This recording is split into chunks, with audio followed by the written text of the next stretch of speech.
សូមស្វាគមន៍បងប្អូនមកកាន់ទឹកដីខេត្តកំពង់ឆ្នាំងថ្ងៃនេះខ្ញុំមានចលនាមួយគឺចាយលុយ 10000 រៀលតែខ្ញុំអាចញ៉ាំអីខ្លះនៅខេត្តកំពង់ឆ្នាំងហើយជាដំបូងនេះមកដកលុយសិនពីព្រោះអត់មានលុយទេក្នុងកាបូបអស់ហើយបងប្អូនណែមកដកលុយហ្នឹងមិនមែនច្រើនទេណាគឺ 10000 រៀលសម្រាប់ខ្ញុំក្រោយឥឡូវយើងមក challenge ជាមួយនឹង 10000 រៀលហ្នឹងយើងញ៉ាំអីបានខ្លះនៅកំពង់ឆ្នាំងតោះចាប់ផ្ដើមទាំងអស់គ្នាដែលជំរើសទី1ហ្នឹងគឺខ្ញុំចាប់ផ្ដើមពីស៊ុបមីបឋមរបស់តាជីដែលពីមុនគាត់លក់ក្នុងវិទ្យាល័យព្រះបាទសារ៉ាមរិតឥឡូវគាត់មកលក់នៅផ្ទះរបស់គាត់ផ្ទាល់ដែលនៅជាប់នឹងរបងវិទ្យាល័យព្រះបាទសារ៉ាមរិតតែម្ដងហើយកាទៀវរបស់គាត់គឺតម្លៃធូរថ្លៃមែនតើបងប្អូនមួយចាននេះគឺតម្លៃតែ 3000 រៀលទេឥឡូវនេះខ្ញុំទិញអស់ 3000ណាបងប្អូននៅសល់ 7000 ទៀតមើលសម្រស់កាទៀវផងអូយឆ្ងាញ់ណាបងប្អូនឥឡូវនេះយើងមកដល់ជំរើសទី2គឺបាញ់ឆាវឈ្ងុយឆ្ងាញ់នៅហាងស្រីរតនៅផ្លូវតាពាំង3តែមកដល់នឹងបងប្អូនអើយសេះវត្តលក់អស់បាត់ទៅហើយនៅសល់តែបាញ់ឆាវមួយនេះបន្លែនៅសល់ខ្លះតែអត់អីទេរសជាតិគឺធានាឆ្ងាញ់ហើយសាច់បាញ់ឆាវអូស្រួយនិយាយពីស្នូលវិញបងប្អូនឡើងពេញតែម្ដងចំពោះតម្លៃគឺ 3000 រៀលនិយាយពីទសើបាញ់ឆាវគាត់ដល់បងប្អូនហើយឆ្ងាញ់ណាស់ឈ្ងុយព្រោះម្សៅគាត់កិនខ្លួនឯងណាហើយគាត់ដាក់ពងទាដាក់អីចឹងទៅ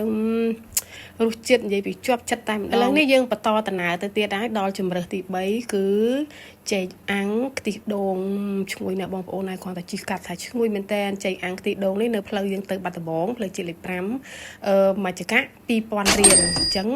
លើកនេះយើងចាយអស់ 8000 រៀលហើយបាន3មុខណាបងប្អូនឥឡូវនេះយើងបន្តដំណើរទៅមុខទៀតហើយយើងទៅរកទឹកត្រជាក់ញ៉ាំសិនគឺទឹកអំពៅរសជាតិផ្អែមឆ្ងាញ់អូយនៅនេះ QR ច្រើនណាបងប្អូនអាច scan ក៏បានអាចឲ្យជាលុយផ្ទាល់ក៏បាននិយាយទឹកអំពៅគាត់នៅម្ដុំសយដីតម្លៃចាប់ពី 1000 រៀលឡើងទៅហើយចំពោះទឹកអំពៅនៅនេះបងប្អូនអើយលក់ដាច់ចាប់ពីមុនគាត់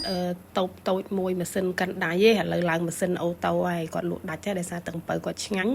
ឥឡូវយើងមកជំរើសចុងក្រោយហើយគឺនំបំពងនៅផ្សារលើនៅផ្លូវផ្សារលើយើងហ្នឹងនំបំពងនេះ 1000 រៀលចំពោះនំបំពងនេះគេមានជានំប៉ាវនំត្រយ៉នំផ្កាយនំឆាខ្វៃទៅមានច្រើនប្រភេទណានំបំពងនៅនេះនៅជាប់ផ្សារលើយើងហ្នឹងឥឡូវបានដឹកយកមកដល់ផ្ទះវិញហើយមកភ្លក់រសជាតិនៅផ្ទះនៅសាមនៅច្រើនណាបងប្អូនហើយគេជីកគៀ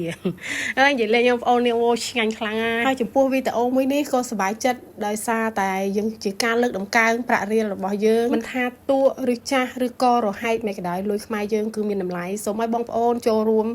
លើកតម្កើងប្រាក់រៀលខ្មែរយើងទាំងអស់គ្នា challenge មួយនេះក៏បានបញ្ចប់សរុបមក 10000 រៀលគឺខ្ញុំអាចចាយបាន 5 មុខហើយសិតតែរបស់ឆ្ងាញ់នៅខេត្តកំពង់ឆ្នាំងហើយខ្ញុំនឹងបន្តចាយ 10000 រៀលទៅលើ